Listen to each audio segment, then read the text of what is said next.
వర్గ విభేదాల వల్లే అసెంబ్లీ ఎన్నికల్లో నష్టపోయామని తెలంగాణ భాజపా ముఖ్య నేతలకు కేంద్ర హోంమంత్రి అమిత్ షా వార్నింగ్ ఇచ్చారు. విభేదాలు లేకుండా కలిసి పనిచేయాలని ఆదేశించారు.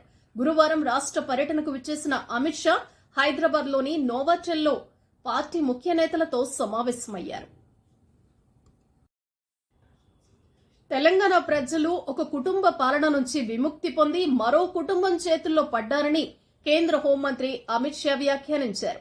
తెలంగాణ అసెంబ్లీ ఎన్నికల్లో ప్రజలు కాంగ్రెస్ ను గెలిపించలేదని, భారసను ఓడించారని అన్నారు.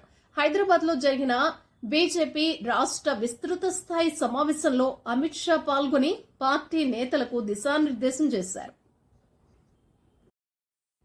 దేశ రాజధానిలో కాంగ్రెస్ జెండా ఎగరటం ఖాయమని తెలంగాణ ముఖ్యమంత్రి రేవంత్ రెడ్డి ధీమా వ్యక్తం చేశారు. కాంగ్రెస్ పార్టీ 139వ ఆవిర్భావ దినోత్సవం సందర్భంగా నాగ్పూర్లో ఏర్పాటు చేసిన సభలో పాల్గొన్న సీఎం భాజపాపై తీవ్ర విమర్శలు చేశారు. ట్రాఫిక్ పెండింగ్ చలాన్ల చెల్లింపునకు వాహనదారుల నుంచి విశేష స్పందన వస్తోంది. ఇప్పటి వరకు తెలంగాణ రాష్ట్ర వ్యాప్తంగా 9.61 లక్షల చలాన్ల చెల్లింపులతో 8.44 కోట్ల ఆదాయం లభించిందని రవాణా శాఖ వర్గాలు వెల్లడించాయి.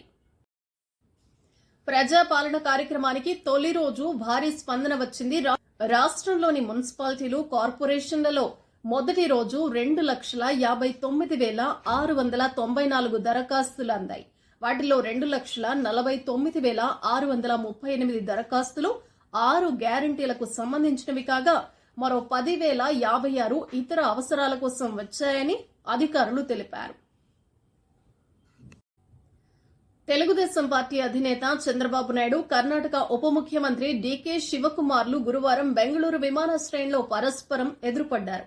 కుప్పం వెళ్లేందుకు చంద్రబాబు హైదరాబాద్ నుంచి బెంగళూరు వెళ్లగా, అదే సమయంలో కాంగ్రెస్ ఆవిర్భావ సభ కోసం నాగ్పూర్ వెళ్లేందుకు డీకే శివకుమార్ విమానాశ్రయానికి వచ్చారు.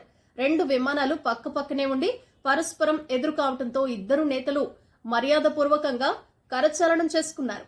డీకే శివకుమార్ చంద్రబాబును పక్కకు తీసుకువెళ్లి కాసేపు ముచ్చటించారు.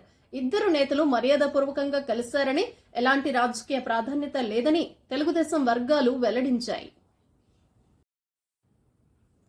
తెలంగాణలో ఇంటర్ వార్షిక పరీక్షల షెడ్యూల్ విడుదలైంది. వచ్చే ఏడాది ఫిబ్రవరి 28 నుంచి మార్చి 19 వరకు ప్రథమ, ద్వితీయ ఇంటర్ పరీక్షలు నిర్వహించనున్నట్లు అధికారులు వెల్లడించారు. ఈ మేరకు ఇంటర్ బోర్డు అధికారులు గురువారం పూర్తి షెడ్యూల్ విడుదల చేశారు. రోజు ఉదయం 9 గంటల నుంచి మధ్యాహ్నం 12 గంటల వరకు పరీక్షలు జరుగుతాయని తెలిపారు. కొన్ని ప్రత్యేక హంగులు ఉండేలా రైల్వే శాఖ కొత్తగా ప్రవేశపెడుతున్న అమృత్ భారత్ ఎక్స్ప్రెస్ రైళ్లలో ద్వితీయ శ్రేణి స్లీపర్ తరగతుల్లో టికెట్ ఛార్జీలు ఇతర మెయిల్ ఎక్స్ప్రెస్ల కంటే 15 నుంచి 17% ఎక్కువగా ఉంటాయి. 50 కిలోమీటర్ల లోపు దూరానికి కనీసం టికెట్ ధర 35 రూపాయలుగా ఉంటుంది. దానికి రిజర్వేషన్ రుసుము, ఇతర ఛార్జీలు అదనమని రైల్వే బోర్డు అన్ని జోన్లకు సమాచారం ఇచ్చింది. ప్రముఖ క్రికెటర్ అంబటి తిరుపతి రాయుడు గురువారం వైఎస్సార్ కాంగ్రెస్ పార్టీలో చేరారు. తాడేపల్లిలోని క్యాంపు కార్యాలయంలో రాయుడికి వైఎస్సార్సీపీ కండువా కప్పిన సీఎం జగన్ ఆయన్ను పార్టీలోకి ఆహ్వానించారు. ప్రముఖ సినీ నటుడు డీఎండీకే అధ్యక్షుడు విజయకాంత్ కన్నుమూశారు. అనారోగ్య సమస్యలతో చెన్నైలోని ఎంఐఓటీ ఇంటర్నేషనల్ ఆసుపత్రిలో చికిత్స పొందుతూ తుది శ్వాస విడిచారు.